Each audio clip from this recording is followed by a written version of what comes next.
আশা করি তোমরা প্রত্যেকেই ভালো আছো, সুস্থ আছো। আমিও ঈশ্বরের আশীর্বাদে সুস্থ আছি। আর আজকে যেহেতু ধনতেরাস, আর কালকে আর তারপরের দিন, কালকে না তারপরের দিন দিওয়ালি, মানে কালী পুজো, তারপরের দিন দিওয়ালি। তো আজকে যেহেতু ধনতেরাস, অনেকেই অনেক কিছু কিনছো, আর যারা কিনতে পারছো না তারা আরও অনেক কিছু, যেগুলো ঝাঁটা, তারপর হলুদ, নুন, তারপর ধনে, এইসব কিনে নিয়ে যাচ্ছ।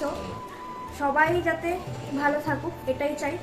ধনতেরাসে শুধু সোনা কেনা বা রূপো কেনা তা কিন্তু না, নতুন কিছু জিনিস ঘরে আনা, এটাই।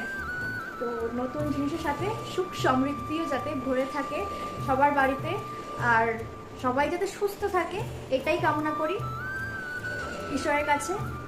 আর আমি এই জাস্ট সবে ব্র্যান্ড শ্যুট করে উঠলাম, এখন বাজে 4:45।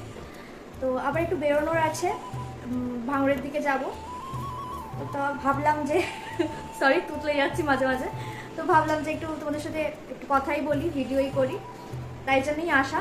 তো একটা জিনিস শেয়ার করব, তো এই ভিডিওয়ে না, নেক্সট ভিডিওটা অবশ্যই দেখো, আশা করি তোমাদের অনেক উপকারে লাগবে ওই ভিডিওটা। তো প্লিজ দেখো নেক্সট ভিডিওটা।